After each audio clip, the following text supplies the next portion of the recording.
بسم اللہ الرحمن الرحیم رب زدنی علما الحمد لله الذي هدانا لهذا وما كنا لنهتدي لولا ان هدانا الله واشهد ان لا اله الا الله وحده لا شريك له واشهد ان محمدا عبده ورسوله. قال الله سبحانه وتعالى في كلامه المجيد: اعوذ بالله من الشيطان الرجيم الذين يظنون انهم ملاقو ربهم وانهم اليه راجعون. ہم حدیث کی بنیادی قسم حدیث متواتر، اس کی جو آخر شرط یہ ہے کہ اس حدیث سے جو علم حاصل ہوتا ہے وہ علم ضروری ہوتا ہے. علم کی دو قسمیں ہم نے جان لی، ضروری نظری، اور ایسے ہی نظری سے ایک ظنی. کچھ لوگ جو یہ کہتے ہیں کہ ہم محض علم ضروری اسی کو ہی مانتے ہیں، علم بدیہی طبعی جو ہوتا ہے متواتر سے جو ثابت ہوتا ہے، لیکن نظری جو ہے، کیونکہ نظری کے ساتھ جب قرینہ لگتا ہے تو اسے بھی وہ متواتر کے قریب کر دیتا، ضروری کے قریب کر دیتا ہے. اور اگر قرینہ نہیں ہوا تو وہ ظن رہتا ہے، لیکن ظن رہنے کے باوجود اسے یہ کہا جاتا ہے علم ظنی یقینی، کیونکہ ہم نے یہ جان لیا کہ جب شک میں یقین کا پہلو راجح ہو تو اس کو ظن کہتے ہیں، لیکن شک میں جب شک کا پہلو راجح ہو تو اس کو وہم کہتے ہیں. کلام مجید میں یہ لفظ اللہ نے یقین کے معنی میں استعمال کر کے ان لوگوں کے خلاف حجت برہان نازل کی ہے جو ہمیشہ یہ لفظ کا غلط استعمال کرتے ہیں. اس لیے ہم نے کہا کلام مجید میں یہ لفظ دو معانی کے لیے استعمال ہوا، تین طریقے سے، دو معانی کے لیے تین طریقے سے استعمال ہوا. ظن کا جو اپنا لغوی معنی ہے گمان کا نا،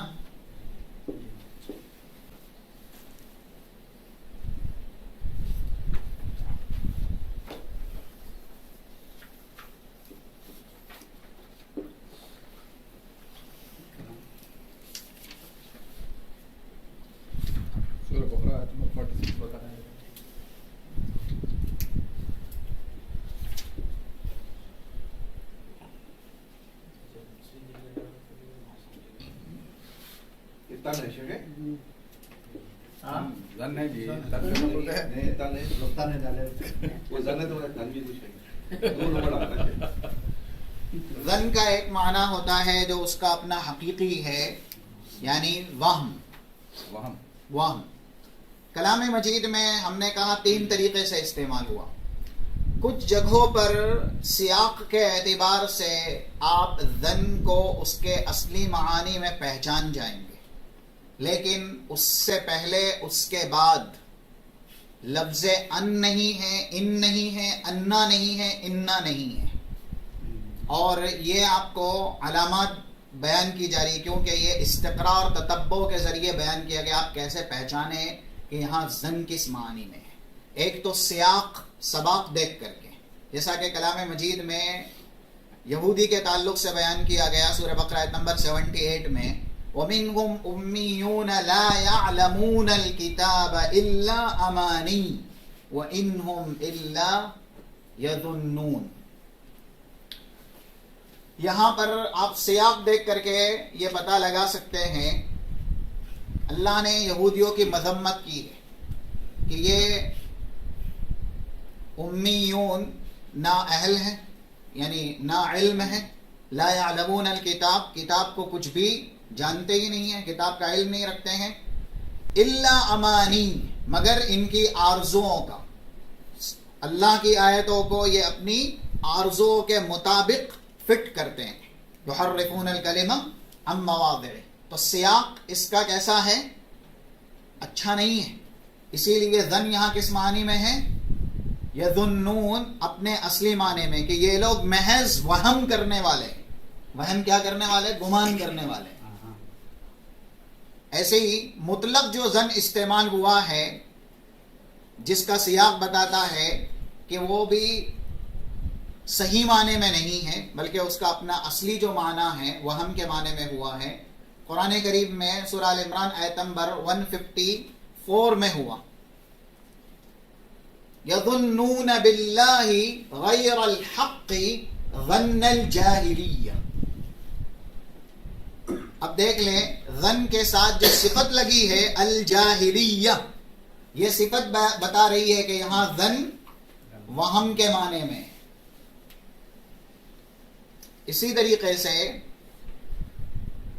سورہ فتح میں آیت نمبر 6 میں اللہ نے کہا وَيُعَذِّبَ الْمُنَافِقِينَ وَالْمُنَافِقَاتِ وَالْمُشْرِكِينَ وَالْمُشْرِكَاتِ الظَّانِّينَ بِاللَّهِ ظَنَّ السَّوْءِ.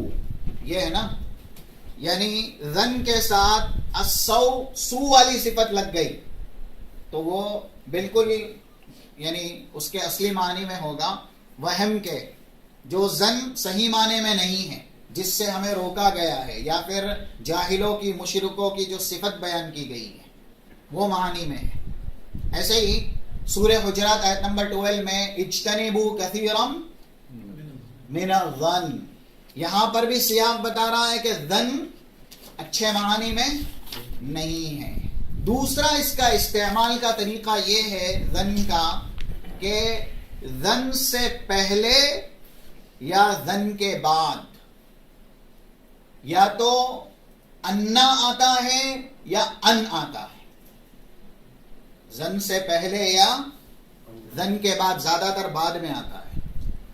ان یا انا، یہ استقرا بتا رہا ہے، یعنی جانچ کر کے قرآن کریم میں جہاں جہاں لفظ ظن آیا ہے اس کا استقرا کر کے یہ معنی نکالا گیا، وہ زیادہ تر یقین کا معنی دیتا ہے. کیا دیتا ہے؟ یقین کا معنی دیتا ہے. جیسا کہ سورہ بقرہ کی آیت پڑھی گئی 46 الذین یظنون انہم ملاقو ربہم. یہاں ظن کا آپ اصلی معنی نہیں لے سکتے بلکہ یقین کے معنی میں، کیونکہ ایمان والوں کی صفت بیان کی گئی ہے. وَإِنَّهَا لَكَبِيرَةٌ إِلَّا عَلَى الْخَاشِعِينَ الَّذِينَ يَظُنُّونَ أَنَّهُمْ. خاشعین وہ ہے جو اپنے رب کی ملاقات کا گمان رکھتے ہیں، یقین رکھتے ہیں.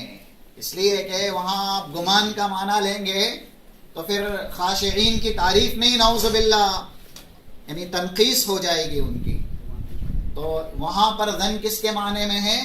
یقین کے معنی میں. ایسا ہی لفظ جو آیت کریمہ ہے اللہ نے اہل ایمان کے حق میں بیان کیا. ایک لشکر تھا فلما فصل طالوت، وہ آیت ہے 249 نمبر کی سورہ بقرہ کی. قال الذین یظنون انہم ملاقو اللہ. یہاں پر بھی لفظ ان ہے. جن لوگوں نے اللہ کی ملاقات کا یقین کر لیا انہوں نے کہا قال الذین یظنون انہم ملاقو اللہ کم من فئۃ قلیلۃ غلبت فئۃ کثیرۃ باذن اللہ. تو یہاں پر جو لفظ ہے کہ اللہ کی ملاقات کا وہ یقین کرنے والے تھے، لفظ انا بتا رہا ہے کہ یہاں ظن کس کے معنی میں ہے؟ یقین کے. اور دیکھیے وہ صحابہ جن کو بائیکاٹ کر دیا گیا، جن کے تعلق سے بخاری کے اندر ایک بڑی حدیث آئی، اور غالباً جو 4418 نمبر کی حدیث ہے بخاری میں، مکہ سے آپ اس کو تعبیر کر سکتے ہیں. مرارہ بن ربیع، کعب بن مالک، ہلال بن امیہ، ان کی صفت میں اللہ نے کیا کہا؟ جو سورہ توبہ آیت نمبر 118 میں وَظَنُّوا أَنْ أَلَّا مَلْجَأَ مِنَ اللَّهِ إِلَّا إِلَيْهِ. ان تینوں نے یقین کر لیا کہ اب جائے پناہ اللہ کے علاوہ کہیں ہے ہی نہیں. یہاں ظن کس معنی میں ہے؟ یقین کے معنی میں، کیونکہ وَظَنُّوا ان لفظ ان ہے، انا نہیں، تو یہ بھی یقین کے معنی میں ہے. ایسے ہی ایک جگہ ہے جو مشرکین کا اللہ نے نقشہ کھینچا ہے کلام مجید میں، سورہ یونس، اور یہاں پر 2 جگہ یہ لفظ استعمال ہوا، آیت نمبر 22 اور 24 میں. پہلی جو آیت ہے حتی اذا کنتم فی الفلک وجرین بهم بریح طیبت وفرحوا بها جاءتها ریح عاصف وجاءهم الموج من كل مكان وظنوا انہم احیط بهم.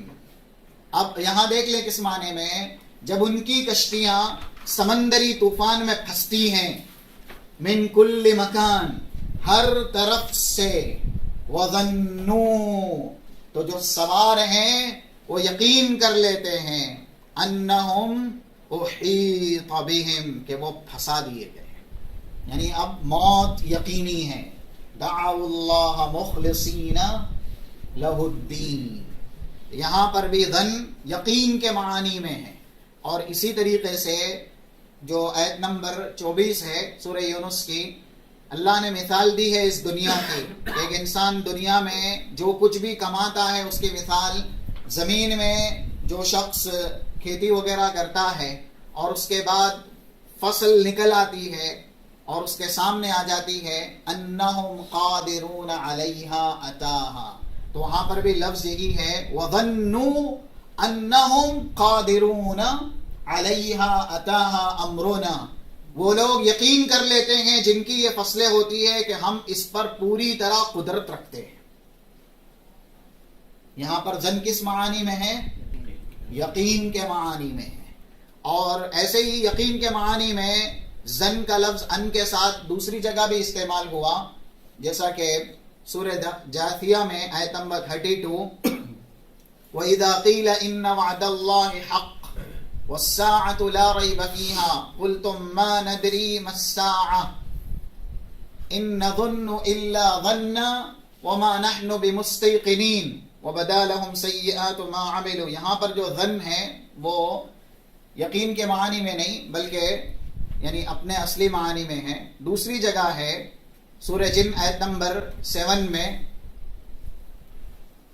وَأَنَّهُمْ ظَنُّوا كَمَا ظَنَنْتُمْ أَن لَّن يَبْعَثَ اللَّهُ أَحَدًا، جیسے جن یقین کر لیتے ہیں ویسے تم نے بھی یقین کر لیا کہ اللہ لن يبعث اللہ احدا. کافر لوگ اپنے اس عقیدے میں گمان رکھتے تھے، یقین کرتے تھے کہ وہ اٹھائے نہیں جائیں گے، یقین تھا ان کا.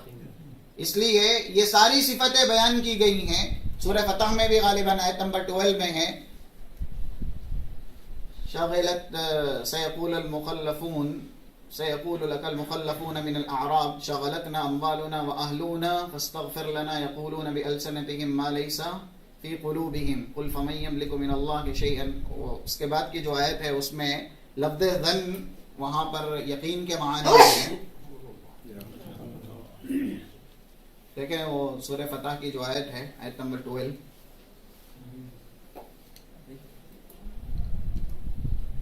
بل ظننتم ان لن ينقلب الرسول والمؤمنون الى اهلهم. اللہ کہہ رہا منافقوں سے تم نے تو یقین ہی کر لیا تھا کہ رسول اور یہ مومنین جو غزوے میں گئے ہیں نا یہ واپس آنے والے ہی نہیں ہیں.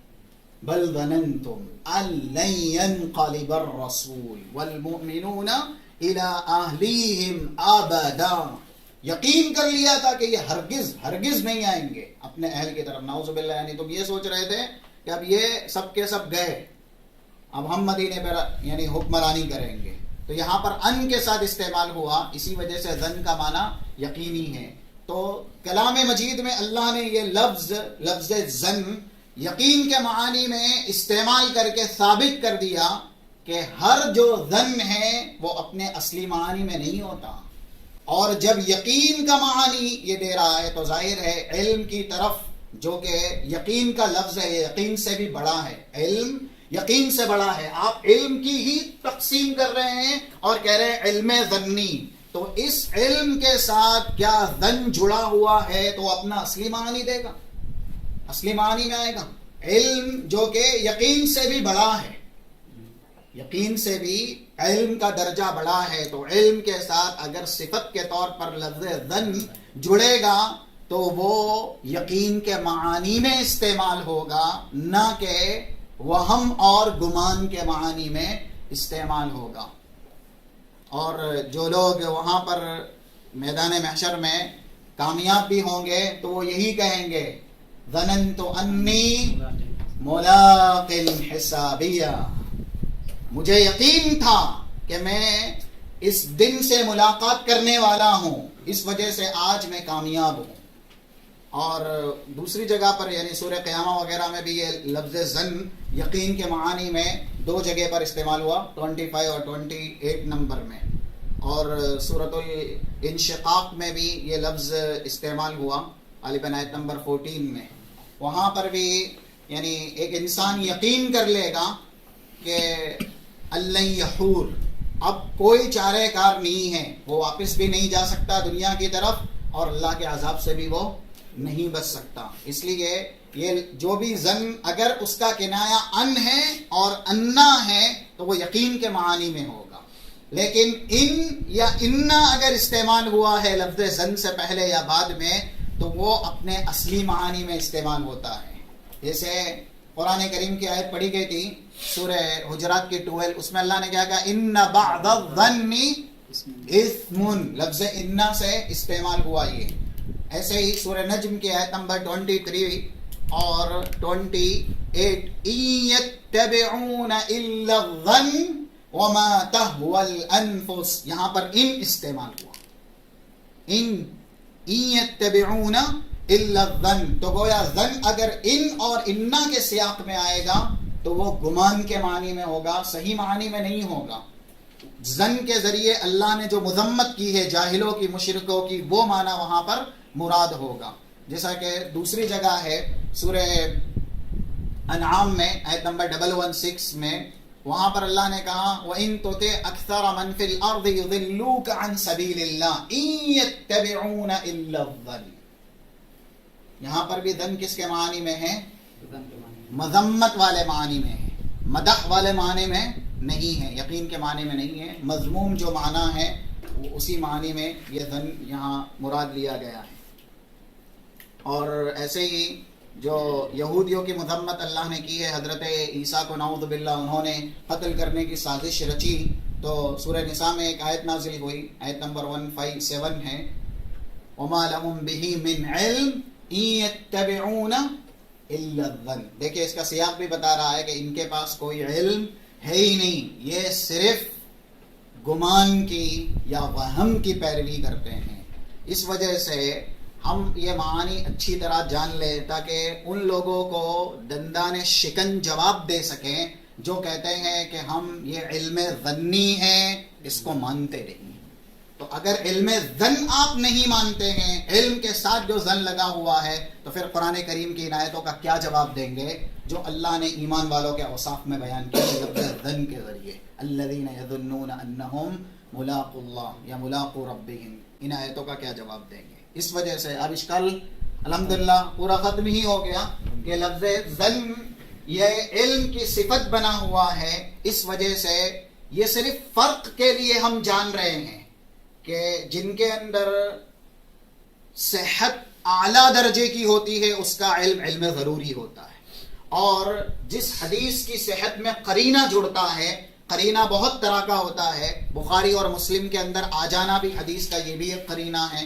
اسی طریقے سے حدیث کو جو راوی روایت کرنے والے ہیں وہ ایک قرینہ ہے، جیسا کہ ایک حدیث کچھ مختلف سند سے ہی ہے، امام بخاری نے نقل کی ہے 765 نمبر سے، اس میں بھی امام بخاری کہتے ہیں اخبرنا عبداللہ ابن یوسف یا حدثنا عبداللہ ابن یوسف، یعنی عبداللہ ابن یوسف نے ہمیں بیان کیا، امام بخاری کہہ رہے ہیں، اور اس کے بعد عبداللہ ابن یوسف کہتے ہیں حدثنا مالک نے ہمیں بیان کیا۔ اب امام مالک عن ابن شہاب سے بیان کرتے ہیں، اور اس کے بعد جو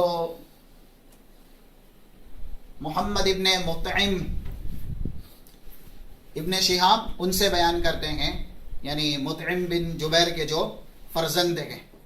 یہاں پر عبداللہ ابن یوسف والی سند آپ زیادہ تر امام مالک کے طریقے سے دیکھیں گے، امام بخاری عبداللہ بن یوسف کی سند استعمال کرتے ہیں، جبکہ امام مسلم وغیرہ نے حدیث تو سیم ہی نقل کی ہے۔ اس سے پہلے جو حدیث آپ کے سامنے بیان کی 552 نمبر کی نا، وہ مسلم کے اندر بھی موجود ہے، اور مسلم میں اور بخاری میں اگر آپ دیکھیں تو صرف فرق شیخ کا ہی ہے، مسلم کے شیخ الگ ہیں، بخاری کے شیخ الگ ہیں، باقی پوری سند ویسی ہی ہے. یعنی امام بخاری جو سند بیان کر رہے ہیں وہ کس سے بیان کر رہے ہیں؟ عبداللہ بن یوسف التنیسی سے بیان کر رہے ہیں، جو کہ امام مالک کے تلمیذ ہیں. اور امام مسلم نے وہی حدیث بیان کی تھی یحییٰ بن یحییٰ سے، یحییٰ بن یحییٰ، حالانکہ یہ امام مسلم کے استاد ہیں یحییٰ بن یحییٰ، اور امام بخاری کے استاد ہیں عبداللہ بن یوسف.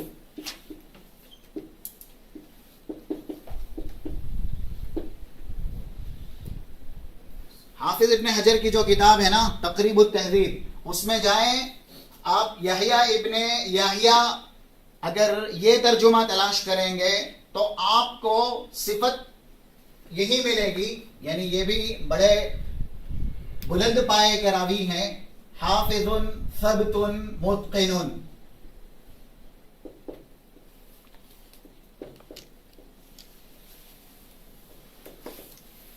عبداللہ بن یوسف کے بارے میں بھی یہی ہے، حافظ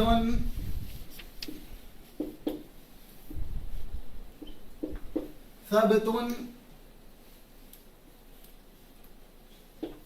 متقن. لیکن ایک صفت کی زیادتی ہے، اور وہی امام بخاری کی صحیح بخاری کو بھی، حدیث کو بھی، اور ان کی شرط کو بھی مسلم سے بلند کرتی ہے. کیا؟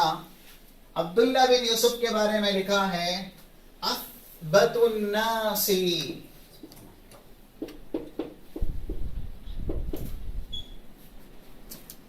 فی موطا. امام مالک کی جو کتاب ہے نا موطا کے جتنے راوی ہو سکتے ہیں جو امام مالک سے بیان کرتے ہیں، ان تمام تر راویوں میں یحییٰ ابن یحییٰ بھی انہی میں سے ایک ہیں، کیونکہ امام مالک کی یہ بھی شاگرد ہے یحییٰ ابن یحییٰ بھی، اور عبداللہ بن یوسف بھی امام مالک کے شاگرد ہیں. لیکن سب سے زیادہ موطا میں اثبت حجت سب سے زیادہ قوی کون ہے؟ عبداللہ بن یوسف ہے. جتنا علم امام مالک کی حدیث کا ان کو ہے، خاص کر کے موطا والی حدیث کا، وہ علم کسی کو بھی نہیں ہے امام مالک کے شاگردوں میں سے. یہ ہے قرینہ، اس کو بولتے ہیں قرینہ. قرینہ اس کا نام ہے. یہ جو صفت ہے نا اثبت الناس فی الموطا، یہ صفت عبداللہ بن یوسف سے آنے والی ہر حدیث کو جو امام مالک سے دوسرا ان کا شاگرد بیان کرے گا اس سے اونچی کرے گی. عبداللہ بن یوسف کے طریقے سے، کیونکہ عبداللہ بن یوسف امام مالک کے شاگرد ہیں، تو امام بخاری کے یہ استاذ ہیں عبداللہ بن یوسف. اور امام مسلم نے استاذ کون چنا؟ یحییٰ ابن یحییٰ. یہ نیسابوری ہیں. مسلم جس جگہ کے رہنے والے تھے وہیں کے یہ بھی رہائشی ہیں، یحییٰ ابن یحییٰ. تو امام مسلم نے وہی حدیث جو الذی یفوتہ صلاۃ العصر کأنما وطر اہلہ ومالہ، ابھی ہم نے جو شروع میں سنی ہے، جو سند ہے کہ عبداللہ بن یوسف مالک سے بیان کرتے ہیں، امام مالک ابن شہاب سے بیان کرتے ہیں، ابن شہاب نافع سے بیان کرتے ہیں، اور نافع ابن عمر سے بیان کرتے ہیں. امام مسلم نے بھی سیم وہی حدیث بیان کی ہے، صرف عبداللہ بن یوسف یہ بخاری کے استاد ہوئے ہیں، اور ان کی جگہ یحییٰ ابن یحییٰ یہ مسلم کے استاد ہوئے ہیں. پھر مسلم بھی آگے چل کر کے مالک کے بعد ابن شہاب، اور ابن شہاب کے بعد نافع عن ابن عمر. لیکن یہ دونوں میں فرق ہے، اور وہ فرق ہے اثبت الناس فی الموطا. عبداللہ بن یوسف افضل ہے. ہاں، اب جیسے ہم نے ایک مثال ایمان کی دی تھی، کسی حدیث کو اگر ابو بکر روایت کر دے اور اسی حدیث کو کوئی دوسرے صحابی روایت کرے، تو اب پیمانہ ہمارے یہاں حدیث کے جانچنے کا عدالت ہے. کیا ہے؟ پہلا پیمانہ عدالت، اور دوسرا پیمانہ ہے ضبط، یعنی حافظہ کتنا مضبوط ہے. تو اب حضرت ابو بکر سے عادل بھی بڑا کوئی نہیں رسول اللہ کے بعد اس امت میں، اور آپ سے زیادہ رسول کے ساتھ جو اسیر تنہائی کہتے ہیں نا، تنہائی کا قیدی، اسیر تنہائی کا ساتھی. تو رسول اللہ سے زیادہ ابو بکر نے جس قدر تنہائی میں رسول کی رفاقت اختیار کی ہے، ابو بکر سے زیادہ رسول کی رفاقت کسی کو بھی نصیب نہیں ہوئی ہے امت میں. تو اب ان کے طریقے سے کوئی بات آئے گی، اس کا وزن، اور دوسرے وہ یعنی جو رسول اللہ صلی اللہ علیہ وسلم کے زمانے میں ہی پیدا ہوا ہے لیکن وہ صحابی چھوٹے ہیں، عبداللہ ابن زبیر ہیں، چھوٹے صحابی ہیں. اب ان سے کوئی بات آئے گی جو زیادہ تر بڑے صحابہ سے بیان کرتے ہیں، ڈائریکٹ رسول سے بھی بیان نہیں کرتے. تو کیا دونوں کی یعنی خبر کا معیار ایک ابو بکر رضی اللہ تعالیٰ عنہ کے طریق سے جو بات آ رہی ہے، یوں کہہ لیجئے یعنی صحیح یہ بھی ہے، صحیح یہ بھی ہے، لیکن اس کا جو مقام ہے. تو ایمان یہ مثال بنتا ہے کہ جیسے ہر کسی کا ایمان یکساں نہیں ہے، ایمان بڑھتا ہے گھٹتا ہے. اسی طریقے سے احادیث کی جو شرطیں ہیں، عدالت اور ضبط، یہ بنیادی صفت ہے جو راوی سے تعلق رکھتی ہے، یہ بھی تفاوت ہوتی ہے، بڑھتی ہے اور گھٹتی ہے. تو جن میں جتنی زیادہ عدالت اور ضبط کی صفت ہوگی، ان کی بیان کردہ حدیث بالمقابل دوسروں کے اتنی ہی زیادہ بڑی ہوگی. پھر ان کی وفات کب ہے عبداللہ بن یوسف کی؟ عبداللہ بن یوسف کی وفات مجھے بھی علم نہیں، واللہ عالم، بعد میں دیکھ لیں گے انشاءاللہ.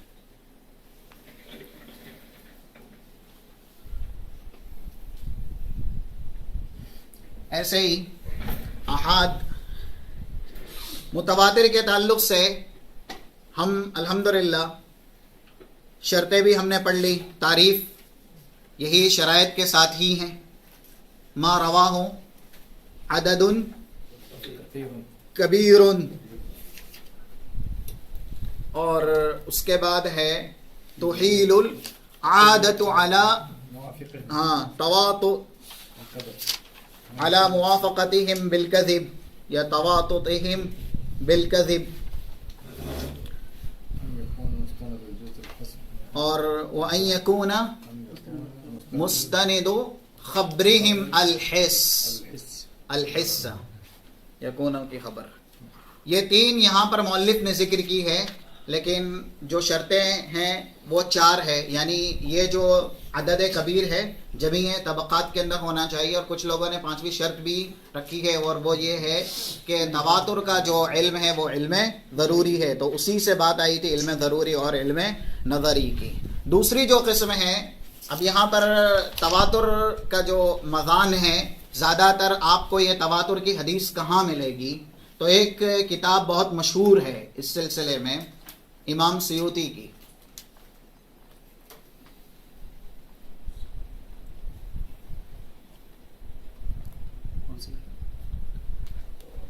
قطف ازہار المتناثرہ، قطف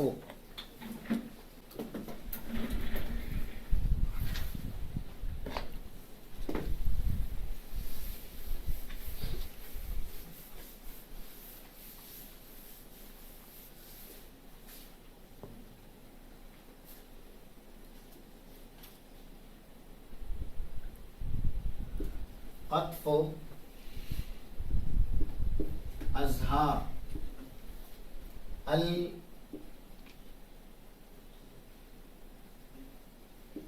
المتناثرہ.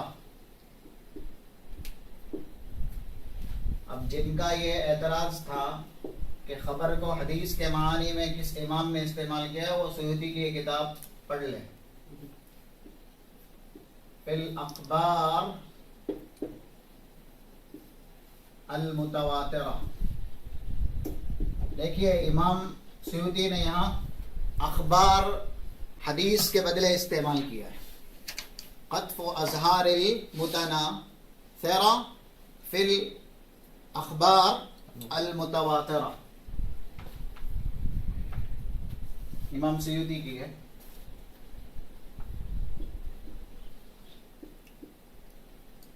نو 911 ان کا تو مشہور ہے.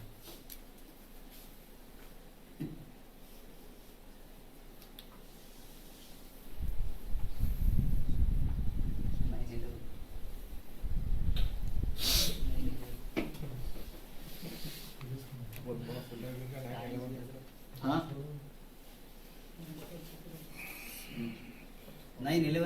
ہاں 911.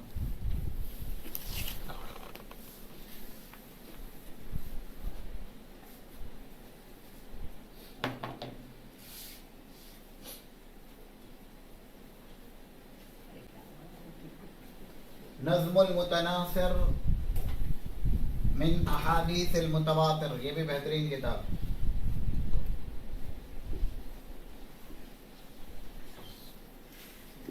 نظم المتناثر.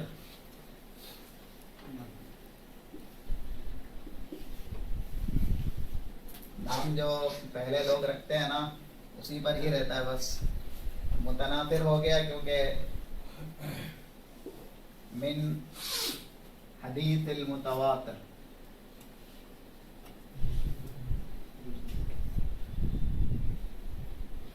المتواتر.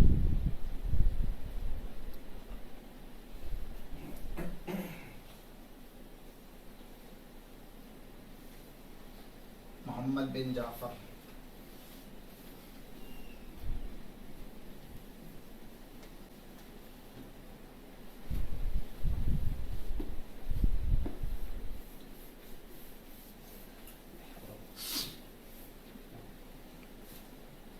محمد بن جعفر الکندی.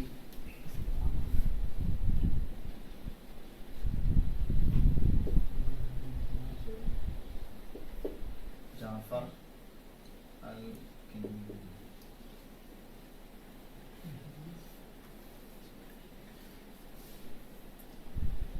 اور اس سے پہلے جو کتاب اس کے تعلق سے ہم نے لکھوائی تھی قدسیہ، احادیث قدسیہ، تو اس میں بھی ایک کتاب اگر آپ زیادہ کرنا چاہیں دور حاضر کی، مصطفیٰ العدوی کی وہ کتاب ہے اور وہ بہت بہترین ہے. اس کے اندر فوائد بھی ہے، زیادہ تر صحیح کتاب ہے. 185 تقریباً یعنی احادیث قدسیہ انہوں نے جمع کی ہے جو کہ صحیح ہے، حسن ہے. اور اس کتاب کا نام المسند، المسند الحدیث من الاحادیث القدسیہ، اس طرح سے ہے، یا المسند الصحیح من احادیث القدسیہ، المسند الصحیح من احادیث القدسیہ، مصطفیٰ العدوی کی. وہ اس میں ہے احادیث قدسیہ 185 ہے. کچھ لوگ کہہ رہے تھے نا 40 حدیث قدسیہ ہیں، 185 انہوں نے جمع کی ہے اس میں احادیث قدسیہ. اور وہ یعنی الحمدللہ ضعیف نہیں ہے، یا تو صحیح ہے یا پھر حسن ہے. مطلب 40 ہی نہیں، 40 ہی نہیں، 40 سے زیادہ ہی. محمد بن کیا نام ہے؟ جعفر. محمد بن جعفر الکندی. کندی. یہ تیسری کتاب نیچے تھی المسند الصحیح من احادیث قدسیہ، یہ کس کی کتاب ہے؟ حدیث قدسیہ. یہ ان کی ہے، مصطفیٰ العدوی. 1345 ان کی وفات ہے. 1345 ان کی کندی صاحب کی 1345.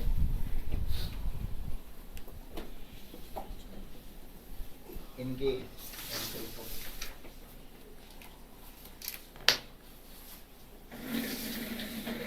ایسے ہی کثرت طرق کے اعتبار سے یا تعدد طرق کے اعتبار سے دوسری قسم ہے آحاد خبر کی.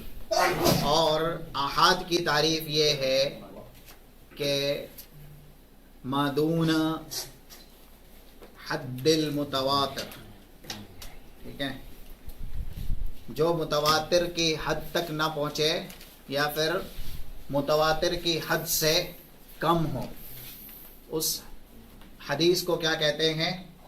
آحاد کہتے ہیں. اور اس کی 3 قسم ہے. ما لم یبلغ حد التواتر، یہ آپ لکھ لیں. ریپیٹ کیجیے شروع سے. آحاد کہتے ہیں ما لم یبلغ حد التواتر.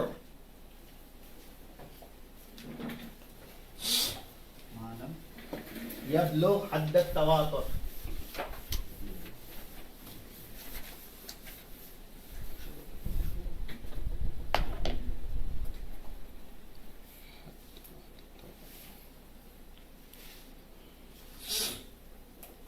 تعدد الطرق.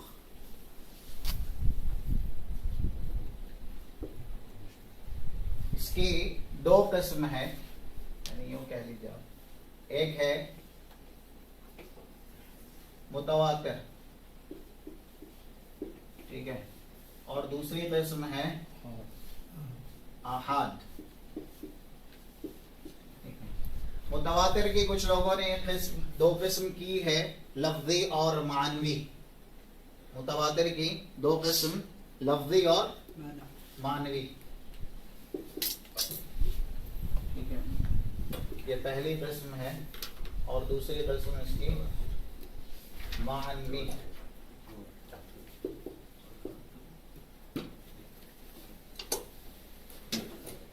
لفظی وہی ہے کہ جس کے ابتدا تا انتہا سند کے اعتبار سے لفظاً تواتر ثابت ہو.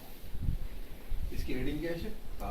تعدد الطرق. سند کے اعتبار سے آپ لکھیں، سند کے اعتبار سے حدیث کی دو قسم ہیں، متواتر اور آحاد. متواتر کی دو قسم، لفظی اور معنوی. لفظی کہتے ہیں جس کا لفظ تواتر کے ساتھ ثابت ہو. وہ دلیل ہے من کذب علی متعمدا فلیتبوأ مقعدہ من النار. اور معنی کے اعتبار سے بھی کچھ حدیثیں تواتر کو پہنچی ہیں، یعنی وہ سب مل کر کے لفظ بلفظ نہیں بلکہ معنی کے اعتبار سے کسی میں کم کسی میں زیادہ، لیکن ان سب کا لب لباب خلاصہ کلام ایک معنی ہے. تو اس طرح کی حدیث ہے جو معنوی متواتر ہیں وہ بہت زیادہ ہیں، اور جو لفظی متواتر ہیں وہ کم ہیں، یوں کہہ لیجئے کہ وہ نادر ہیں.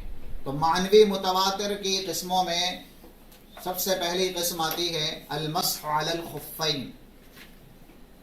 جو موضوع پر مسح کرنے کی حدیث ہے وہ المسح علی الخفین، موضع پر مسح کرنے کی احادیث جتنی بھی ہے ان کو ہم متواتر معنوی کی قسم میں داخل کرتے ہیں. ایسے ہی ہے یعنی رفع الیدین فی الصلاۃ یا رفع الیدین فی الدعاء. رفع الیدین فی الصلاۃ یہ بھی متواتر معنوی ہے. معنی کے اعتبار سے اتنی حدیثیں آئی ہیں، آپ نے سنائی ہو تقریباً 300 سے زائد حدیثیں معنی کے اعتبار سے، کیونکہ اس میں روات کسی میں کچھ لفظ ہے کسی میں لفظ کم ہے زیادہ ہے. تو وہ بھی رفع الیدین فی الصلاۃ بھی متواتر معنی میں آتا ہے. اور رفع الیدین فی الدعاء، ایسے ہی ثبوت العذاب للقبر یا ثبوت عذاب القبر، عذاب قبر کا جو ثبوت ہے اس تعلق سے دلالت کرنے والی جتنی حدیثیں ہیں وہ بھی متواتر معنوی ہیں. متواتر کیا ہے؟ پہلے الفی ہاں لفظی ہیں.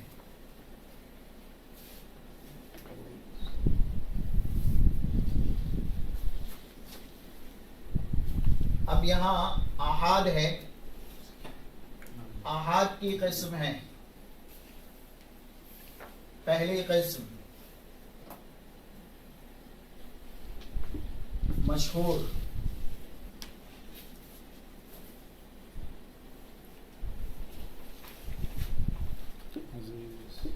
عزیز. تیسری قسم ہے غریب.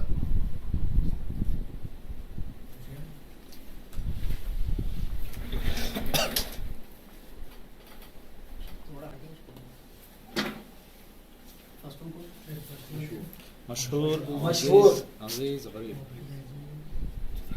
عزیز اور غریب.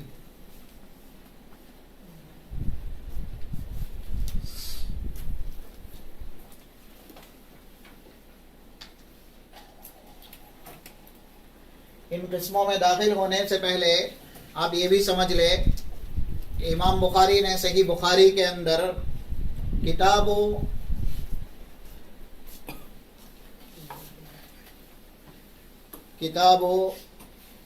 احاد یا کتاب الاحاد کر کے ایک مکمل کتاب صحیح بخاری کے اندر داخل کیا ہے، یا احاد الاخبار ہوگا غالباً، کتاب و احاد الاخبار، کتاب الاحاد۔ اس میں جن لوگوں کا یہ اعتراض ہے کہ خبر واحد عقیدے میں حجت نہیں اور خبر واحد آپ کے معاملات میں یا ایسے ہی عبادات میں حجت نہیں، انہوں نے قرآن سے بھی ثابت کیا اور بہت سی حدیثیں بھی ہیں۔ وہیں سے آپ کو پتہ چلے گا کہ فقہ بخاری کس قدر عظیم الشان ہے۔ روایت حدیث کے جو نمبر شروع ہوتے ہیں وہ 7246 7247 یہ 7-60 تک ہے، جس میں مختلف احادیث ذکر کر کے انہوں نے ثابت کیا ہے کہ رسول اللہ صلی اللہ علیہ وسلم، صحابہ اور اسی طریقے سے قرآن کریم کی بہت سی آیتیں اس بات کو ثابت کرتی ہیں کہ ایک آدمی کی بیان کردہ بات اگر وہ سچا ہے، صحیح ہے، تو حجت ہے ہر ایک مسئلے میں۔ عقیدے کا مسئلہ ہو اس میں، ایسے ہی عبادات کا مسئلہ ہو اس میں، اور جب عقیدے اور عبادات کے مسئلے میں حجت ہے تو دنیاوی معاملات وغیرہ میں تو بدرجہ اولا وہ حجت رکھیں گے۔ پہلی دلیل انہوں نے جو ذکر کی ہے قرآن کریم کی آیت ہے سورہ توبہ کی آیت نمبر 122، وَمَا كَانَ الْمُؤْمِنُونَ لِيَنْفِرُوا كَافَّةً فَلَوْلَا نَفَرَ مِنْ كُلِّ فِرْقَةٍ مِّنْهُمْ طَائِفَةٌ لِيَتَفَقَّهُوا فِي الدِّينِ وَلِيُنذِرُوا قَوْمَهُمْ۔ اب یہاں اللہ نے جن کو علم حاصل کرنے کی ترغیب دلائی ہے ان کا طائفہ سے استعمال کیا، یعنی ان کو لفظ طائفہ سے رب العالمین بیان کر رہا ہے کہ ایک جماعت مومنین میں سے ایسی ہونی چاہیے، کیونکہ مکمل شریعت کا علم حاصل کرنا فرض کفایہ ہے۔ مکمل شریعت کا علم حاصل کرنا کیا ہے؟ فرض کفایہ ہے، کیونکہ یہاں پر امر کا صیغہ ہے۔ فلولا نفر من كل فرقة منهم طائفہ، اب طائفہ کا اطلاق کس پہ ہوگا؟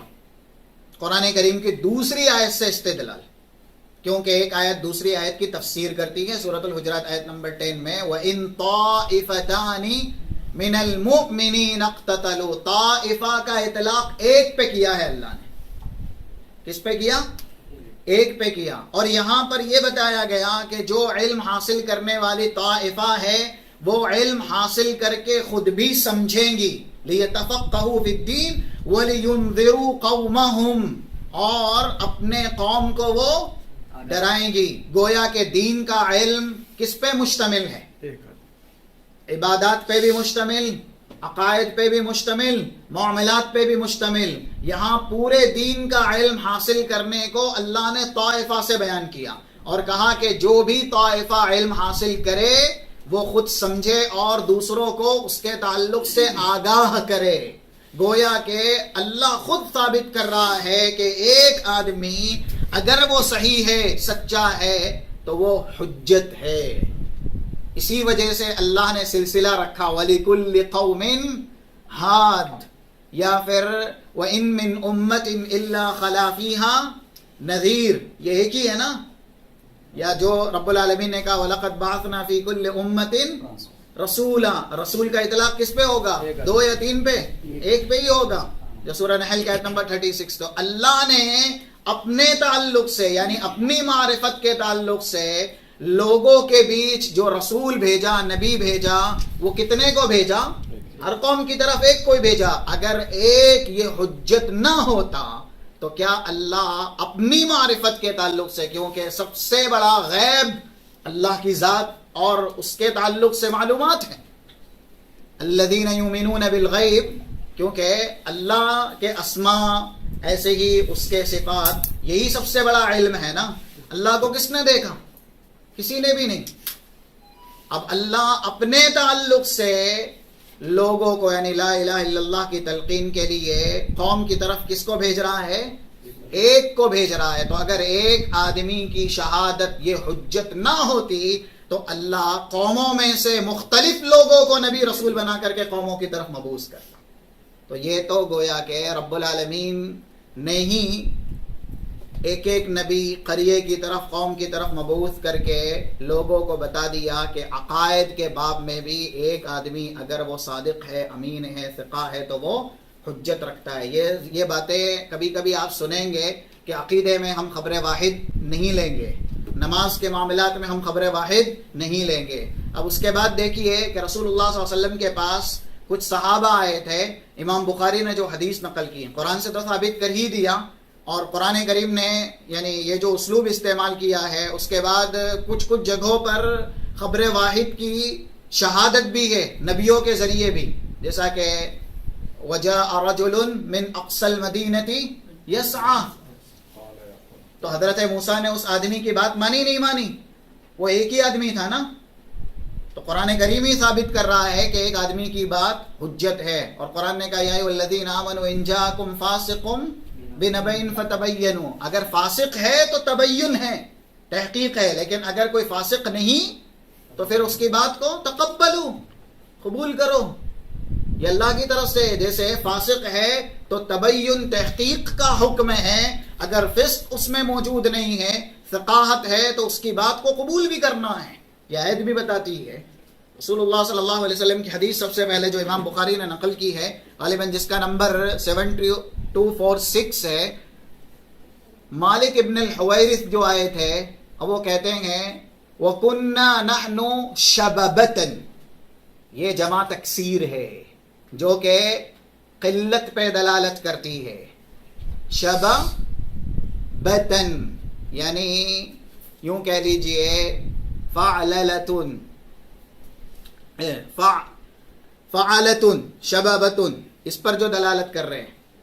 یہ جو وزن ہے فعلتن جمع تکسیر کا ہے، اور جمع تکسیر کے تعلق سے آتا ہے کہ یہ جمع قلت ہے جو کہ 3 سے 9 پہ دلالت کرتی ہے. انہم فتیتن آمنوا بربہم وزدناہم ہدا. لفظ فتیتن یہ بھی جمع تکسیر ہے. فتح کی جمع کیا ہے؟ فتیتن. وزن سالم نہیں ہے نا، تو جمع تکسیر. تو یہ 3 سے 9 پہ دلالت کرتی ہے.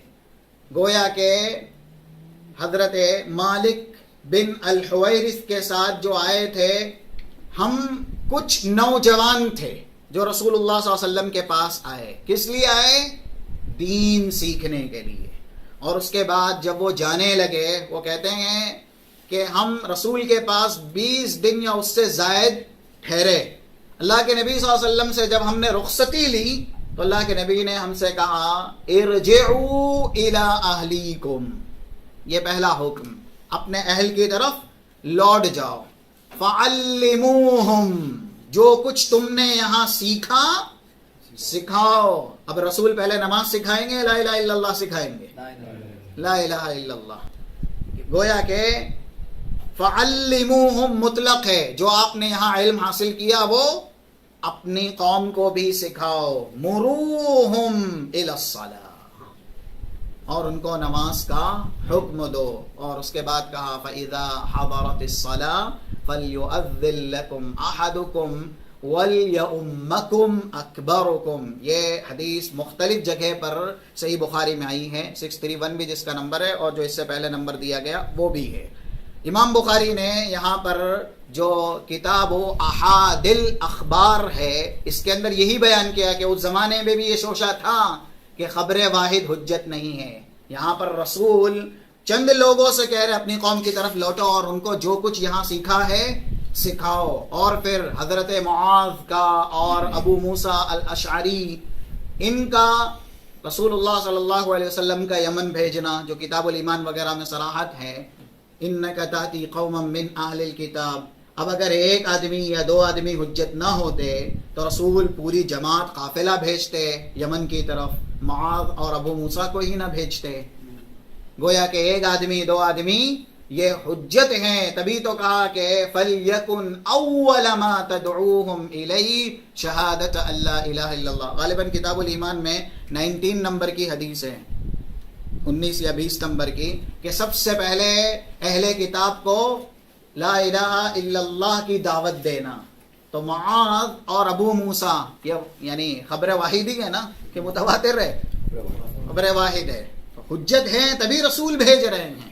اور پھر دیکھیے صحابہ نے کس طریقے سے اجماعی طور سے ایک خبر واحد پر عمل کیا. یہ بہت بڑی دلیل ہے جو ذکر کی گئی بخاری کے اندر 7251 یا 52 7251 اور 7252 نمبر کی حدیث میں. یہ حدیث بہت مشہور ہے، ہم جانتے ہیں کہ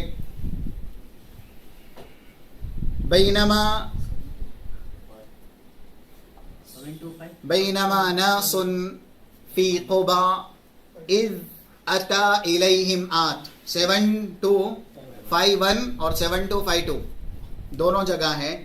قبا یہی یعنی قبلتین کی طرف اشارہ ہے، یا یوں کہہ لیجئے کہ مختلف واقعات ہیں. قبا میں کچھ لوگ دوران نماز ہی تھے، ان کی طرف ایک آنے والا آیا اور اس نے کہا وَإِنَّ اللَّهَ قَدْ أَنزَلَ عَلَى رَسُولِ اللَّهِ لَيْلَةً الْقُرْآنِ. رسول اللہ پر رات میں اللہ نے قرآن نازل کیا اور وَأُمِرَ أَن يَسْتَقْبِلَ الْكَعْبَةَ، اور رسول حکم دیے گئے کہ کعبے کی طرف رخ کر لے، یعنی قبلہ کس کو بنا لے؟ کعبے کو بنا لے. تو فَاسْتَقْبِلُوهَا، اب وہ جو لوگ نماز پڑھ رہے ہیں نا ان سے ہی کہہ رہا ہے کہ مجھے علم ہے کہ رسول اللہ صلی اللہ علیہ وسلم پر آیت نازل ہوئی ہے فَلَنُوَلِّيَنَّكَ قِبْلَةً تَرْضَاهَا، یہی آیت ہے جو سورہ بقرہ کی ہے. تو نماز ہی کی حالت میں جتنے مصلیان تھے، اس کے بعد کی حدیث میں یہ بھی ہے کہ وَهُمْ رَاكِعُونَ، وہ رکوع کی حالت میں تھے، انہوں نے کعبۃ اللہ کی طرف رخ کر لیا. وَكَانَتْ وُجُوهُهُمْ إِلَى الشَّامِ، وہ کس طرف تھے؟ بیت المقدس کی طرف تھے. تو دیکھیے خبر واحد صحابہ کے یہاں اجماعی حجت ہے. اتنا بڑا مسئلہ ہے تحویل قبلہ جس کے اوپر نماز کی صحت کا دار و مدار ہے. اگر آپ قبلہ رو نہیں ہوتے ہیں طاقت کے ہوتے ہوئے بھی، آپ کی نماز ہی صحیح نہیں ہے، کیونکہ نماز کے شروط میں سے ایک شرط ہے قبلہ رو ہونا. اب یہاں پر ایک آنے والا آیا، اذ اتاہم آت، آنے والا آیا اور وہ کہہ رہا ہے، اور نماز ہی کی حالت میں، اور صحابہ اس کی بات مان لے رہے ہیں. ایسے ہی جب حضرت انس کہتے ہیں، جو اس کے بعد کی حدیثیں ہیں، اس سے بھی یہ ثابت ہوتا ہے کہ خبر واحد یہ حجت ہے، اور سنتے ہی صحابہ عمل کرتے تھے. کنتو اسقی ابا طلحہ و ابا عبیدہ و ابی بن کعب، یا وہ کعب بن مالک ہے، ہاں کعب بن مالک ہے اس میں. حضرت انس کہتے ہیں میں اپنے والد ابو طلحہ کو اور ایسے ہی عبیدہ بن جراح کو، کعب بن مالک کو شراب پلا رہا تھا. اور فنادى مناد یا فنادى رجل، ایک آدمی نے ندا لگائی، الا وان الخمر قد حرمت، سنو شراب حرام کر دی گئی. یہ سننا تھا. میرے والد ہی کہتے ہیں مجھ سے خوب یا انس آپ کھڑے ہو جائیے اور یہ مٹکا رکھا ہوا ہے اس کو توڑ دیجیے. فَقْسِرْ جِرَارَهَا یا فَقْسِرِ الْجِرَار، آپ کھڑے ہو کر کے یہ شراب کا مٹکا ہے اس کو توڑ دیجیے. ایک ندا لگانے والے نے ندا لگائی کہ شراب حرام، عمل کر لیا نا صحابہ نے. یہ سب دلیلیں ہیں کہ خبر واحد حجت ہے، اور امام بخاری نے ان حدیثوں سے یہ ثابت کیا ہے، اور یہی ان کی فقہ ہے. چلے مشہور کی تعریف دیکھتے ہیں. رکوع کے حالت میں آواز دی گئی، ہاں صحابہ رکوع میں تھے. اصل کیا ہے، احادیث اس میں مختلف ہے، تو ہم یہی کہیں گے واقعات بھی مختلف ہیں، کیونکہ یہ ہو سکتا ہے جو رسول کے ساتھ صحابہ نماز پڑھتے رہے ہوں وہ ایک ہی جگہ کے نہ ہوں، کچھ قبا کے ہوں، کچھ دوسرے مطلب قریے کے ہوں، تو ہر ایک جب بھی اپنی قوم کی طرف گیا مسجد میں اس نے دیکھا تو اس اعتبار سے اس نے اعلان کیا. جو حدیث پڑھی گئی اس میں رکوع کا بھی لفظ ہے. یہ بیت یعنی مسجد قبلتین وغیرہ کے تعلق سے بیان کیا جاتا ہے. یہ قبلتین جو مسجد ہے نا اسی کے تعلق سے. آیت قبلتین میں نہیں آئی بلکہ رسول اللہ صلی اللہ علیہ وسلم پر آئی.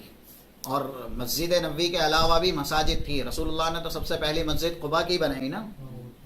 اس وجہ سے مسجد نبوی میں وہ صحابی رسول کے ساتھ نماز میں شامل تھے اور نماز پڑھ کے زیادہ تر عشاء کے بعد وہ اپنے قریے کی طرف آتے تھے. تو انہوں نے دیکھا لفظ ہے اس میں صبح کا، لفظ ہے اس میں عصر کا. اسی لیے میں نے کہا کہ یہ مختلف واقعات ہیں. تو صبح میں جب عشاء کے بعد آئے ہوں گے، صبح میں دیکھا. اب ان کو علم نہیں نا، کیونکہ انہوں نے تو رسول کے ساتھ نماز نہیں پڑھی. تو وہ صحابی جو نماز پڑھ کے آئے ہیں یہاں پر دیکھ رہے ہیں کہ یہاں ابھی بھی بیت المقدس کی طرف رک کر کے نماز پڑھ رہے ہیں. تو وہ اعلان کرتے ہیں. آیت نازل کہاں ہوئی تھی قبلۃ المسجد؟ خود نہیں رسول صلی اللہ علیہ وسلم پر مسجد نبوی میں، یعنی آیت جو ہے رسول پر نازل ہوئی. مسجد نبوی کی بھی قید نہیں ہے. وہ نماز کی حالت میں ہی ہوئی تھی. نماز کے حالت نہیں، نماز کی حالت میں نہیں ہوئی آیت. نماز کی حالت میں نہیں ہوئی. یہ واقعہ ہے جو صحابی ایک قریے میں آ کر کے، کیونکہ آپ ابھی بھی دیکھ لیں مسجد نبوی رسول کے زمانے میں بھی وہی مسجد تھی، وہی تھی، آج بھی وہی ہے، بس کشادہ ہوئی ہے. تو مسجد نبوی کی اور قبلتین کی دوری کافی ہے. اس وجہ سے رسول کے زمانے میں بھی اتنی ہی دوری تھی.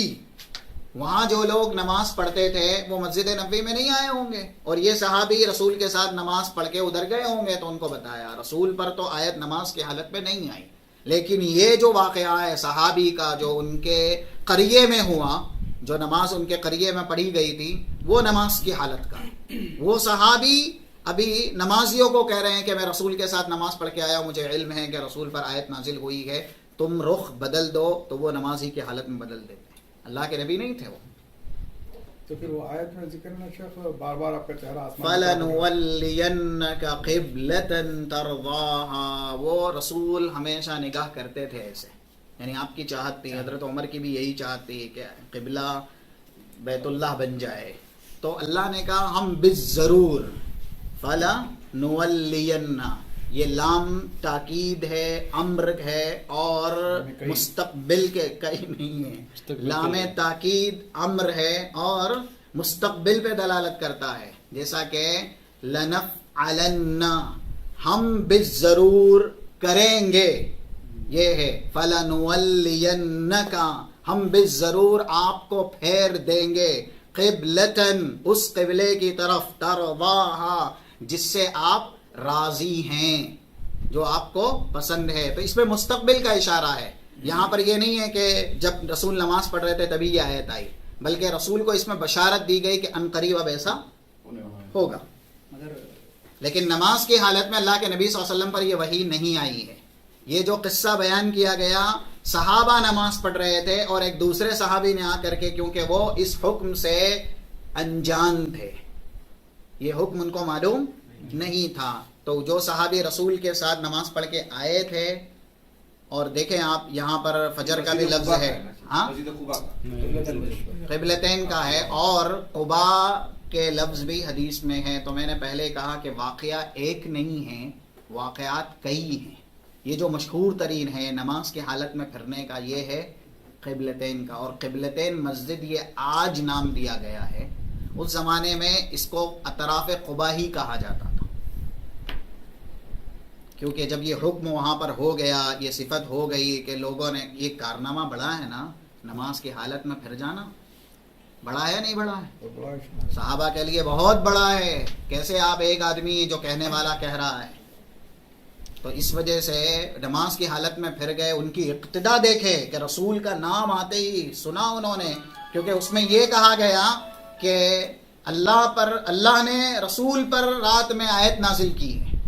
ہاں، فإن اللہ قد انزل علی نبی اللہ القرآن، اللہ نے نبی پر قرآن نازل کیا ہے. فأمر ان يستقبل الى الكعبہ، اور وہ حکم دیے گئے کہ کعبے کی طرف رخ کریں. یہ قرآن میں، ہاں، یہ یعنی قرآن میں وہی ہے. قرآن کریم میں جو آیت ہے وہ قبلے کی ہی ہے. اب جیسا یہ حدیث ہے.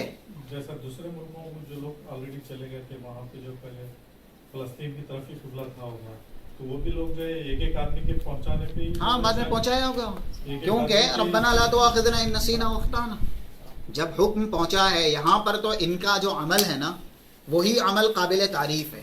چلے آخر میں انشاءاللہ پھر پوچھ لیں آپ. پبلک کے اندر یہی نشر ہو چکی ہے شیخ کہ اللہ کے رسول باقاعدہ نماز میں تھے. ہاں لیکن نہیں ہے, نہیں رسول اللہ صلی اللہ علیہ وسلم پر یہ آیت نماز کی حالت میں نازل نہیں ہوئی, بلکہ یہاں پر تعریف رسول ہی کی ہے کہ وہ صحابہ اتنی محبت رسول سے کرتے تھے کہ نام رسول کا آیا اور انہوں نے پھر رسول اللہ صلی اللہ علیہ وسلم کا حکم سنتے ہی نماز کی حالت میں قبلہ تبدیل کر دیا.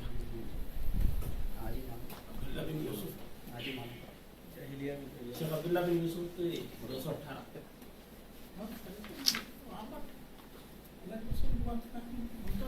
تقسیم الآحاد ينقسم الخبر الواحد الى مشہور وعزیز وغریب. اب خبر مشہور کہتے ہیں لغت کے اعتبار سے مشتہر علی الالسنہ وان کان کذبا.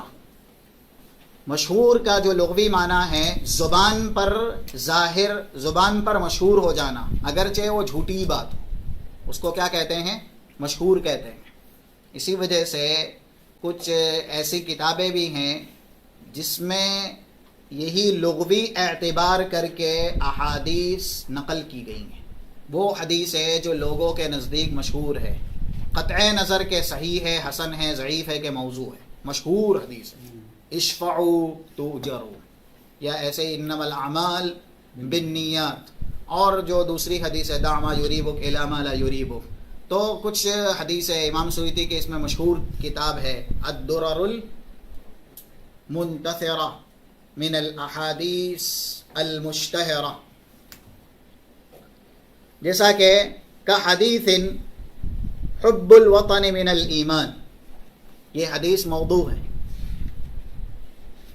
لیکن لوگوں کی زبان زد ہے اور لوگوں کے نزدیک مشہور ہے, اور جو سیاسی لوگ ہیں نا ہمارے یہاں ان کی زبانی آپ یہ زیادہ ہی سنیں گے. حب الوطن من الایمان, اقیم الصلاۃ ان کو نہیں معلوم ہے.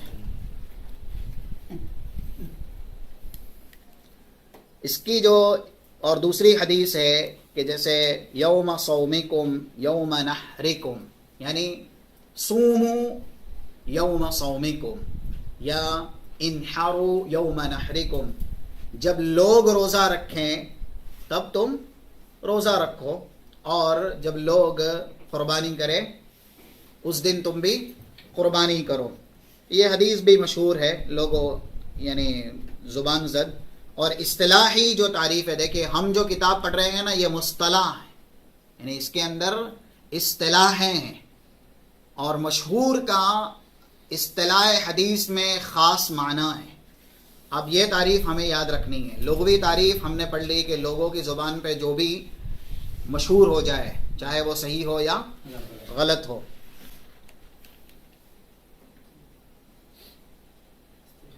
ما رواہ ثلاثۃ فاکثر ولم یبلغ حد التواتر. جس حدیث کو تین اور تین سے زیادہ بیان کیا جائے, یعنی ہر طبقے میں صحابی سے لے کر کے صاحب کتاب تک بیان کرنے والے کتنے ہونے چاہیے؟ کم سے کم تین سے کم ہوگا تو نہیں چلے گا, زیادہ ہو لیکن زیادہ اتنا بھی نہ ہو کہ وہ تواتر کی حد کو پہنچے. اس کی ایک مثال ہے جو صحیح بخاری کی حدیث ہے نا, ان اللہ لا یقبض العلم انتزاعا, 99 نمبر کی کتاب العلم کی. تو صحابہ میں روایت کرنے والے 3 ہیں, ابو ہریرہ ہیں, عبداللہ ابن عمر ہیں, حضرت عائشہ رضی اللہ تعالی عنہا ہیں. اور یہ بات ہم نے شروع میں کہی تھی کہ اگر ایک طبقے میں جو کہ اصل ہے سند کا طبقہ صحابی کا, اس میں جب 3 عدد موجود ہو تو آگے اور بھی زیادہ ہی ہوں گے, کم نہیں ہوں گے.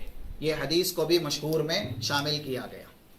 ویسے اس کی مثالیں بہت نادر ملتی ہیں، کم ملتی ہیں، اور یوں کہہ لیجئے کہ شرط جو ہے کہ ہر طبقے میں اگر صحابی میں نہیں ہے 3 تو تابعی میں، تبع تابعین میں گرچہ 20 بھی ہو 25 بھی ہو وہ حدیث مشہور نہیں ہوگی. کسی ایک طبقے میں بھی اگر کمی آ گئی، 3 سے کم آ گئے، تو پھر دوسرے سارے طبقوں میں کتنی بھی بڑی عدد ہو گویا کہ اب وہ کم جتنا ہے اسی پر معیار ہوگا. تو یہ تعریف ہے ما رواہ 3 فاکثر ما لم یبلغ حد التواتر، جس کو روایت کرنے والے کم سے کم 3 ہو یا اس سے زیادہ ہو لیکن وہ تواتر کی حد کو نہ پہنچے. اس کی مثال ہم نے جو حدیث ہے بخاری کی اس سے لی، کیونکہ صحابی بیان کرنے والے جو راوی ہیں وہ 3 ہیں، حضرت عائشہ ہیں اور ابو ہریرہ اور عبداللہ ابن عمر.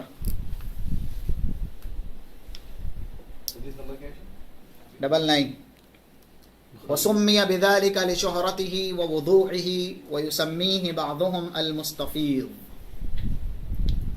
مشہور اس حدیث کا نام کیوں رکھا گیا؟ متواتر کا تو ہم نے پڑھ لیا کہ اس کا نام متواتر کیوں رکھا گیا، کیونکہ اس میں عدد کبیر ہوتی ہے. تو اس میں بھی عدد بڑی ہوتی ہے، جیسے 3 سے زیادہ ہونا، ہاں متواتر کو نہیں پہنچ رہے ہیں. تو یہ جو زیادہ راوی ہوتے ہیں اس سے خبر مشہور ہو جاتی. جتنے لوگ جاننے والے ہوں گے اتنی بات پھیلے گی نا. اگر 1 سے زیادہ ہوئے تو بات اور پھیلے گی جتنا 1 کے ذریعے پھیلتی ہے. تو اس وجہ سے اس میں بیان کرنے والے راوی زیادہ ہوتے ہیں، اس وجہ سے اس حدیث کا نام کیا رکھا گیا؟ مشہور رکھا گیا. اور بعض نے اس کا نام مستفیض رکھا ہے، گویا کہ مستفیض اور مشہور میں کوئی فرق نہیں. لیکن وقیل ایک فرق بیان بھی کیا گیا، المستفیض اخص من المشہور. اب یہاں پر ہمیں وہی سمجھنا ہے جو ہم حدیث اور خبر میں سمجھے، لیکن یہ سمجھنے کی حد تک اس کی گہرائی میں نہ جائیں، بالکل آسان ہے. مستفیض کہتے ہیں صحابی کی، جیسا کہ ابھی حدیث ہم نے پڑھی، ان اللہ لا يقبض العلم انتزاعا.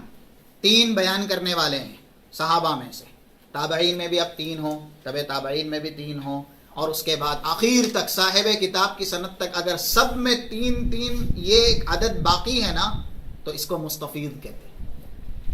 مستفیض کے لیے شرط یہ ہے پہلے طبقے سے لے کر کے اخیر تک جو پہلے طبقے میں مشہور کی عدد ہے، 4 ہوئی تو سب میں 4 ہونی چاہیے، 5 ہوئی تو سب میں 5 ہونی چاہیے، اور 6 ہوئی تو سب میں ہی 6 ہونی چاہیے. اب کسی میں 4 ہے، دوسرے طبقے میں 5 ہو گئی، تیسرے طبقے میں 6 ہو گئی، تو بھی یہ مشہور ہے، لیکن اس کو آپ مستفیض نہیں کہیں گے. گویا کہ مستفیض کے لیے دائرہ تھوڑا تنگ کر دیا گیا. جو پہلے طبقے میں صحابہ کے طبقے میں عدد ہو وہی سارے طبقے میں برابر عدد رہنی چاہیے، نہ کم نہ زیادہ. نام ہے، صرف نام ہے یہ کہ اس قسم کو مستفیض کہتے ہیں. آپ کا تو امتحان ہونا نہیں ہے، جو پڑھتے ہیں ان کا امتحان ہوتا ہے، تو یہی پوچھا جاتا ہے کہ مل فرق بین المستفیض والمشہور. اصولی بات ہے نا، وہاں پر جواب دے دینا ہی یہ طالب علم کی کامیابی کی دلیل ہوتی ہے کہ آپ کلاس میں آئے ہیں، سو نہیں رہے ہیں، حاضر ہے، یا ذہن سے حاضر ہے گرچہ جسم سے غائب ہو جائے. صحت پہ کوئی فرق نہیں پڑے گا، بس ایک خاص قسم ہے، اصطلاحات کہتے ہیں لا مشاحۃ فی الاصطلاح. کم سے کم 3 ہیں تو مشہور ہے ہی، لیکن عدد جو پہلے طبقے میں ہے وہ سب میں برابر ہونی چاہیے. کسی ایک طبقے میں زیادہ ہوئی، کم ہوئی تو وہ مشہور رہ جائے گی، مستفیض نہیں ہوگی، اس کو ہم مستفیض نہیں کہیں گے. یہ قیلا کہا گیا ہے، قیلا یعنی ایسا کہا گیا. اور لفظ قیلا کا کیا اثر ہے وہ تو ہم جانتے ہی ہے نا.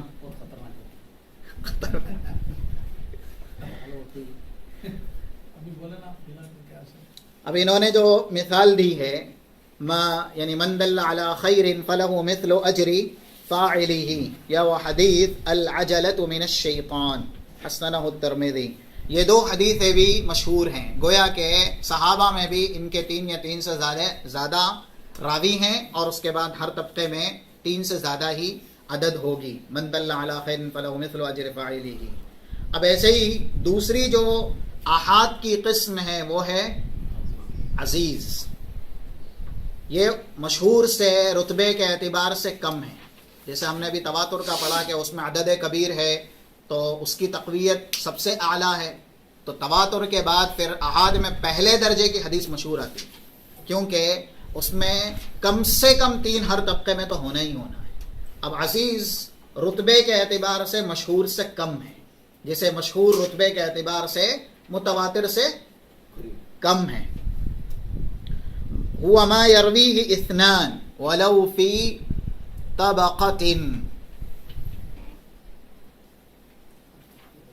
کیا طریقہ ہے حدیث کی؟ 2 راوی روایت کرنے والے ہو اگرچہ ایک ہی طبقے میں. طبقہ معلوم ہی ہو گیا نا آپ کو کہ نہیں معلوم ہوا طبقہ؟ اتنی ہاں صحابی، تابعی، تبع تابعی، اس کو طبقہ کہتے ہیں.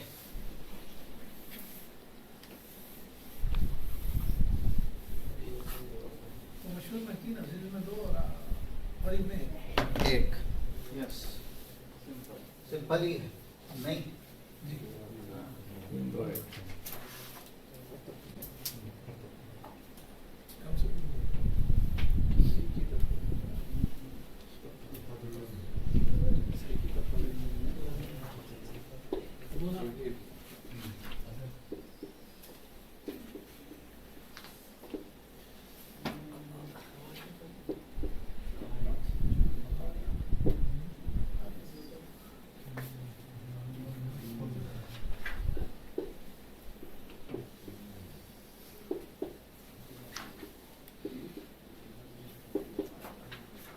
یہ ہے طبقہ، ٹھیک ہے. تبع تابعی، تابعی اور صحابی. اب اس کے پیچھے جو بھی جائیں گے جتنا بھی ہے شعبہ سے جو لوگ روایت کرتے ہیں، چاہے وہ عبد الرحمن ابن مہدی ہوں، یحییٰ بن سعید القطان ہوں، جو بھی، یا ایسے ہی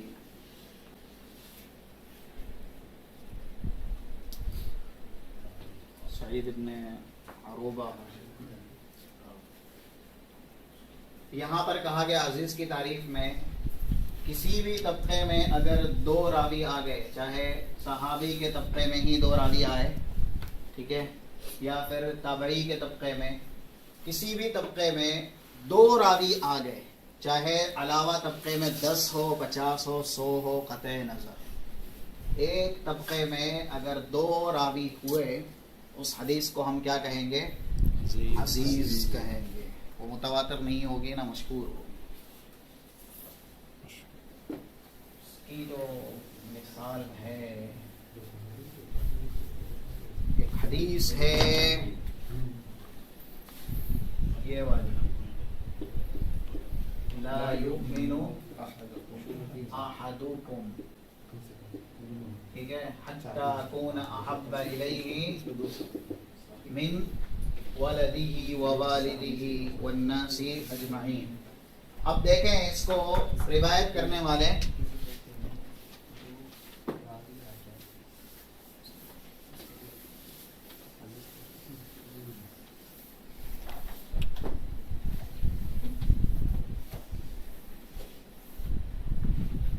یہ حدیث کس میں؟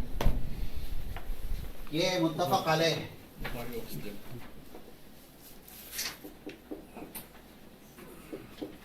مسلم میں تو مجھے معلوم ہے اس کا نمبر 4443 ہے شاید 43. صحابی میں اس کو 2 نے بیان کیا ہے.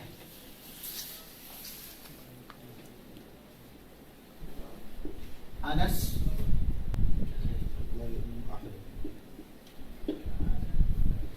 ابو ہریرہ، ایک طبقے میں 2 ہو گئے، ٹھیک ہے. پھر متفق علیہ جو ہے نا، یہ حضرت انس کی روایت ہے جو بخاری اور مسلم میں ہے. لیکن حضرت ابو ہریرہ سے مسلم میں نہیں ہے، بخاری میں ہے. لیکن اس حدیث کو صحابی میں سے کتنے؟ دو نے روایت کیا ہے. اور ایسے ہی اب دیکھیے ایک طبقے میں دو ہونا چاہیے. حضرت ابو ہریرہ سے دو نہیں ہیں بلکہ یہ ایک ہی طبقہ ہے نا دونوں کا، صحابی، تو کسی سے بھی ہوگا چلے گا.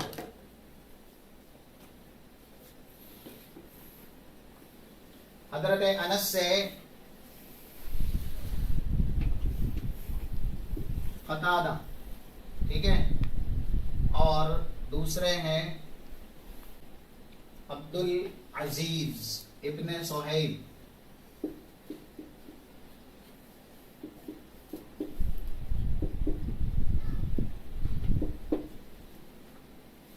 حضرت انس سے یہ دو ہیں. پھر اس کے بعد قتادہ سے بھی دو. ایک ہی طبقہ میں یہ ایک طبقہ ہے نا، یہ بھی تابعی ہیں، یہ بھی تابعی ہیں. نیچے کا طبقہ یہ صحابی کا طبقہ ہے تو انس اور ابو ہریرہ دو ہو گئے. اس کے بعد حضرت انس سے قتادہ اور عبد العزیز ابن صہیب ہو گئے. انس سے قتادہ ہو کے ابو ہریرہ سے اور ایک کوئی دوسرے تابعی ہوئے تو بھی دو ہو گئے نا. طبقہ تو کبھی تابعی سنیے ابو ہریرہ یہ ہے نا، ابو ہریرہ سے ٹھیک ہے ایک روایت کرتے ہیں شعبی، ٹھیک ہے، چلے کتنے ہوئے؟ ایک دو تین. اوپر کے زمانے میں دونوں کی وجہ سے کسی ایک زمانے میں بھی لکھا ہوا شاید ہے. وہ جو شرط ہے وَلَوْ فِي طَبْقَةٍ وَاحِدَةٍ، یہاں تین ہوئے نا، اب یہ نیچے پانچ ہوں گے. اچھا وہ چلیے سمجھ میں آیا. یہاں پر قتادہ سے روایت کرنے والے شعبہ ہیں اور سعید ابن عروبہ دوسرے جو ہے نا،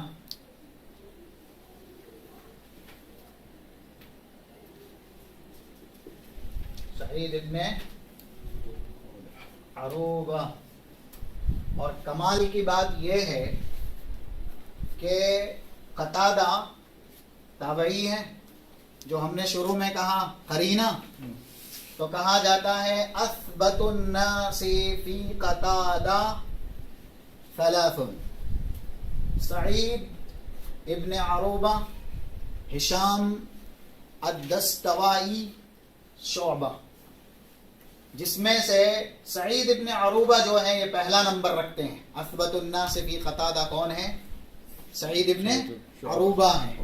اور ایسے ہی عروبہ کے بعد شعبہ ہیں اور اس کے بعد ہشام الدستوائی ہیں. یہ میں آپ کو ایک زائد بات بتا رہا ہوں قرینے کی، کیونکہ قتادہ سے روایت کرنے والے ایک جماعت ہے بڑی تبع تابعین کی، لیکن ان تبع تابعین میں جو مقام ان دو کا ہے قتادہ کی احادیث میں، جیسا کہ ہم نے ابھی ابن عمر کی حدیث میں نافع کا دیکھا تھا، وہ گویا کسی ان تین کا، یعنی سعید ابن عروبہ ہے اور جو تیسرے ہیں، کیونکہ یہاں پر وہ سند میں نہیں ہے، تیسرے ہشام الدستوائی ہے. ان تینوں کا جو مقام قتادہ کی حدیث میں ہے، یہ پتہ کب چلتا ہے، یہ جاننے کا فائدہ یہ ہے کہ جب کبھی قتادہ سے یہ تین یا تینوں میں سے کوئی ایک رسول کی حدیث بیان کر رہا ہے، دوسرا حضرت قتادہ سے کوئی دوسری بات جو اس کے برعکس بیان کر رہا ہے، تو پھر ان کی بیان کردہ حدیث کو ہم محفوظ کہیں گے. محفوظ یعنی حفظ والی حدیث، کیونکہ یہ اثبت الناس ہے. اور جو خلاف کر رہا ہے اس کی حدیث کو ہم کیا کہیں گے؟ شاذ.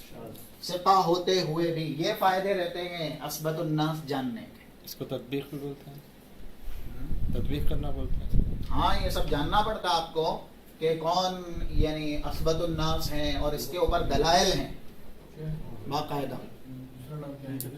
نیچے کا نام ہے سعید ابن عروبہ.